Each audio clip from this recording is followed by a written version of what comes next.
This is Smithy.tv. Hello, this is Kenny Robinson coming to you from the bunkers of Smitty TV, bringing once again another episode of Breaking Down the News. Now, I'm a news junkie. I sleep with CNN on, and and the thing I don't like about CNN is it becomes it's like an 8-track tape. It's the same story, the same news story over and over and over, and it makes us forget about other things that are happening in the world, like the war on terror. Sometimes we can get so wrapped up on miners that never come up from a mine in Chile, to what former NBA superstar has had too good of a time in a Nevada whorehouse, and we forget about things that are going on. And a month ago, Russia decided they were going to help their big ally in Syria and take on ISIS. And everybody that was anti-American, well, see, that's because ISIS is a CIA operative. Well, finally, the Russians are gonna go and slap the shit out of Obama's Secret Service, Secret Society forces, and everybody was happy. And I was thinking, well, you know what's a good thing about Putin getting involved in there? The man is ruthless. He is ruthless. And I'm thinking, well, you know what? For a change, somebody's going to see that America is not the only country that's able to cause great casualties. And the difference is, I believe that Americans they try to keep collateral damages to a minimum. Now, I know that's not any consolation if you're sitting there minding your own business, just getting ready to enjoy your falafel, and a tomahawk missile just goes through your shed and kills you and everybody. I know that's no consolation, but something happened last week, and the news networks have been playing with it quite a bit. There was a Russian airliner with civilians that crashed. Sounds familiar? Maybe like a Malaysian plane that crashed, but it happened over a war zone? Huh. Once again, that sounds familiar. But it was out of Egypt.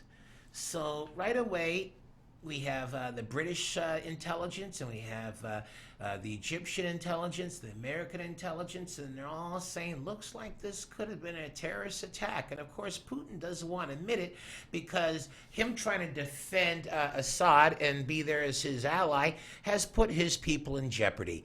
And then it's been generally accepted that there had been a bomb planted on that plane, and they're giving it credit to a terrorist organization. So now they've changed it. There are no flights coming out of that area now. They can't have flights, but anybody that was there, because Egypt for some reason is a big vacation spot for Russians, and they could get on the plane to go home, but they had to leave their luggage there. So can you imagine the yard sales those people are having? So I don't know if they're very fashionable in some of the suitcases, but I imagine you're still going to get some good quality stuff. It's no longer a Soviet era, fashion statements in the luggage. But so now Russia is they now got their nose bloody, despite all the drum banging that some people have done. They've got their nose bloodied in the war on terror, and maybe Putin forgot about the 10, 15 years they spent in Afghanistan. Or maybe this is part of his flexing to try and get over that part. Part of the Ukraine flexing, and now trying to back up Assad, and then apparently then have more of an influence in the Middle East. So I'm looking forward to a couple of things. First of all, ISIS versus Russia. I'm making popcorn. Okay, everything about ISIS, yes, I believe they're evil. I do not believe they are American farm club of the CIA. I believe they need to be taken care of. And I'm still old school Cold War baby boomer. I still worry about the atomic bomb and the Soviet menace, and the fact that Putin tries to embrace the old Soviet glory days. So to me, somebody on my Facebook said this is me enjoying a battle in a jar between a scorpion and he named some other or two scorpions or some other deadly insect that leaves a venomous bite. And I'm going, you're right, it is. I'm not, I'm happy that they're in a jar together, and there, as the movie said, there will be blood. So I'm not a warmonger, but I can't stop it. So like they used to say, I may as well sit back and enjoy it.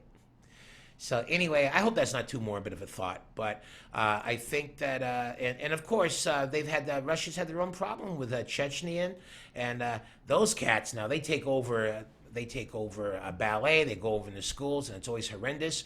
And the only thing worse than having, I think, than being held hostage by Chechnyan rebels would be when Putin sends in his Russian special service to special forces to rescue you, because they've got an 85% kill rate with the hostages. So anyway, folks, hopefully CNN can keep me up to date on all the going-ons on this one. Anyway, I guess that's the end of this segment. I'm Kenny Robinson. Hopefully next week, Clifton Joseph will be feeling better, and I'll have somebody to talk to. Usually, I'm used to talking to myself, by myself, but usually then I'm wearing nothing but the skin of a dead bear and war paint. Don't ask why. It's just something I do on Fridays with a girlfriend that lives way out of town, and I'm by myself, and the kids don't want to spend quality time with Dad. So anyway, this is Kenny Robinson. Thank you for checking out Breaking Down the News here on Smitty TV.